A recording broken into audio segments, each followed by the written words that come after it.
Good morning. Thank you, Derek. I think you've heard enough about me already, but suffice to say I'm very grateful to be here, so thank you to the IIC for running this competition. So the competition title was the Sociology of Technology, which is quite a broad title. But the way I interpreted it was to encourage a well-rounded approach to thinking about how we are impacted by advancing technology. This I call holistic customer outcomes, holistic consumer outcomes. In the next few minutes, we will see why policymakers, regulators, and competition authorities should consider holistic consumer outcomes, and we'll see what difference that could make to consumers. I'm sure all of us here recognize that government policy, regulation, and competition law all aim to make a positive difference for consumers, and are afterwards judged by whether the consumers actually benefited. Economic impact assessments, identification of market failures, theories of harm are all conducted in reference to consumer outcomes. Given that consumer outcomes are so important, the way in which we consider them is crucial. There's remarkable consistency among regulators, competition authorities, and policymakers about which consumer outcomes should be considered, and these are on the screen. Lower prices are beneficial for consumers who are able to do more with their limited budgets. Greater quantity is beneficial in terms of more people being able to access services, or an individual person being able to access more.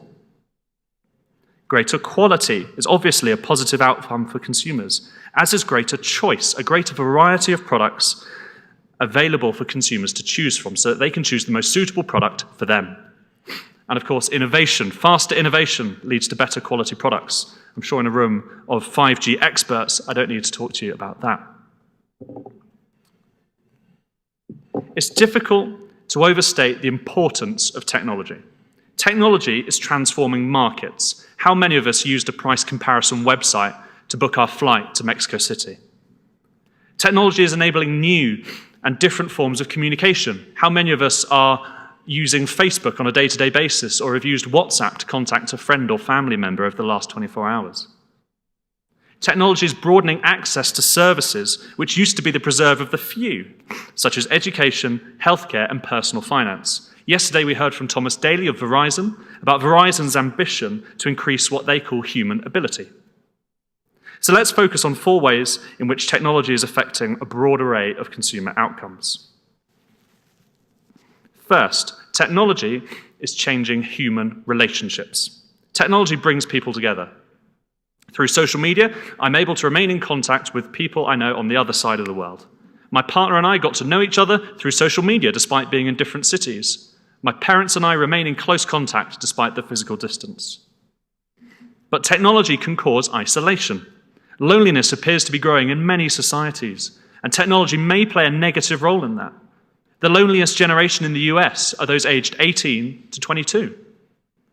Therapists advise that switching off devices can deepen intimacy.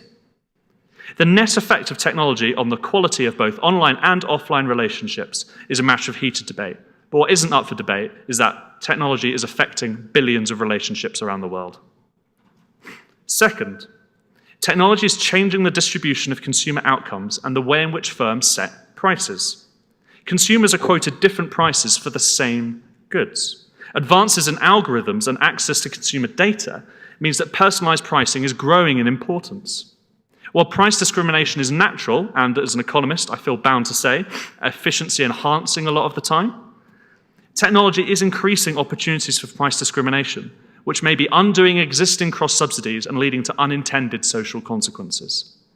Imagine if a firm charged me more for a particular product because they had access to my social media data and knew that I was vulnerable in some way and therefore couldn't switch away. That's an extreme example, but it shows that technology is affecting fairness considerations. Third, technology is affecting the dissemination and the distribution of news. 93% of US adults view some form of online news media. I myself rarely purchase a physical newspaper. I rely on social media and apps. This is hugely more convenient and saves me several quid a week, and also means that I get more access to more information about what's going on around the world every day.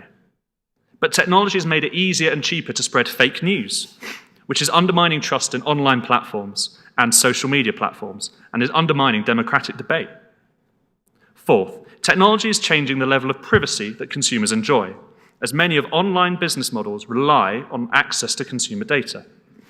Price comparison websites are able to match me with my flight to Mexico City because I entered in my personal details and preferences. My social media accounts are free because the social media platforms send me targeted advertising based on my likes and dislikes. The cost to consumers of these highly positive outcomes is that as they have bartered away their data, they have reduced their privacy. This could lead to consumer detriment if consumers are unaware or lack control. But I know what you're thinking. Can these 4 outcomes be used in policy or regulation or competition law?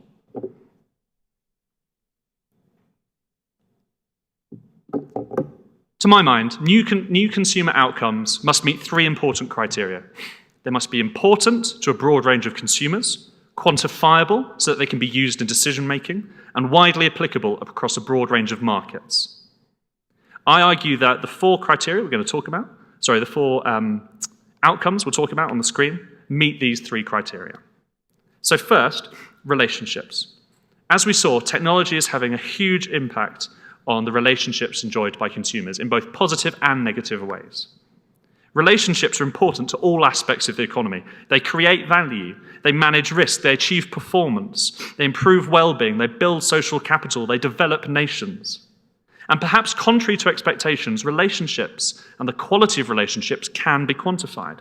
5 quantifiable metrics have been elsewhere identified as effective communication, sense of belonging, transparency, participation, and shared identity. Policymakers are already acting to address some of the concerns about loneliness and relationships.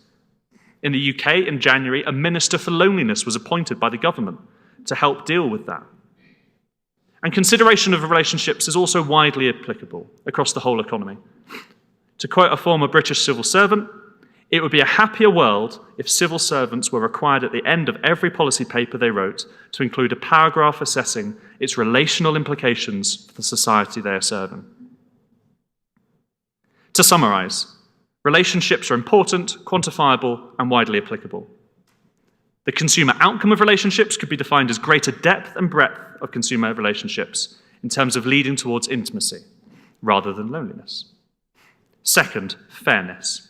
As we saw, technology is affecting distributional fairness in terms of unequal outcomes and procedural fairness in terms of how firms set prices. There's a vast body of evidence from psychology, behavioral economics, neuroscience, neuroeconomics even. If you want to find out more about neuroeconomics, come and talk to me later. It's very geeky, it's very exciting.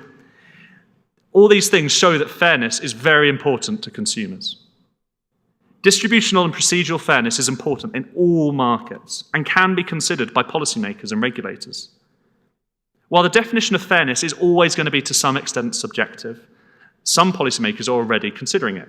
In the UK, the Financial Conduct Authority, the FCA, regulates to ensure that firms are treating customers fairly. And we at Oxera help quantify these consumer outcomes and then therefore help assess what fairness really is. On a related note, we heard from Roberto Martinez of the OECD yesterday about how reducing the digital divide is a matter of fairness. Fairness is therefore important, quantifiable, and widely applicable. It could be defined as distributional and procedural fairness towards consumers, ensuring that no consumer is unduly exploited. Third, truth. The ability to uncover, proclaim, and find truth is a vital part of our democratic debate. As we saw, the truthfulness of online news has been called into question with the rise of fake news. And tackling fake news is already a high priority for many regulators, I'm sure already in this room. Facilitating the truth in online news is already also a part of many different business models. For example, publishing organisations aim to promote quality in journalism. Online platforms are using algorithms to tackle fake news, and independent fact-checkers are also in this space. Organisations and academics have demonstrated that it is possible to quantify what is fake news and how many fake news articles there are out there. The truthfulness of news is applicable across policy, regulation, and competition law. For example, if you are evaluating the impact of a merger between two Social media sites, you could think about what the impact on fake news would be and whether consumers were more likely to get true news or not. Thus, truth is important and quantifiable. While there is a debate around whether truth is widely applicable enough to be a consumer outcome, my personal opinion would be that it's so applicable to so many different online markets, it's worth considering. The consumer outcome of truth could be defined as greater prevalence and penetration of truthful news as opposed to unreliable or fake news. Fourth, privacy. Privacy is important to many consumers, although the degree of concern varies from person to person and society to society. The primary concerns about privacy lie in whether consumers are aware of how their data is used and have control. Both awareness and control in those ways are measurable through experiments and surveys and can be evaluated by policymakers. It's also widely applicable across all online markets. Yesterday, we had a lively debate in the breakout session on data protection about how exactly this would take place. But privacy is important, quantifiable, and widely applicable. It could be defined as greater awareness of how consumer data is used and greater ability to control how it is used.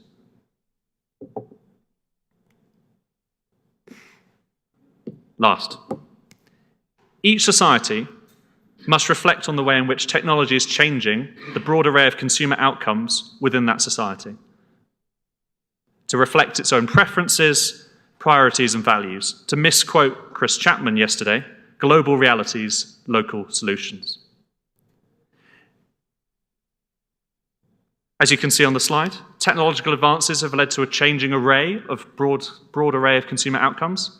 If we consider those outcomes in our policy, regulation, and competition law, we can get better outcomes. That will lead to more societal support for technological advances and more commercial opportunities. In my paper, I discussed several possible objections, including that these new outcomes would replace the old ones. That's not what I'm proposing. I'm proposing that we add to the existing set of consumer outcomes. I also think that including them could increase competition on those vital aspects of human well-being that we all need to consider. So in conclusion, as we've seen, government policy, regulation, and competition law all aim to make a difference for consumers and are judged on whether they did. Our common understanding of what is a consumer outcome is vital. To date, consumer outcomes have been mainly considered in terms of price, quantity, quality, innovation, and choice. But technology is transforming societies at such a rate that we need to consider other sociological measures, including relationships, fairness, truth, and privacy. The next step is to open a debate in each and every society about which holistic consumer outcomes are most important. Policymakers, regulators, and competition authorities can then begin to define high-level objectives for those outcomes. These objectives will inform their decisions and further incentivize enterprises to provide technology-based solutions to the benefit of their consumers. Thank you very much again for this opportunity. Do come and talk to me afterwards.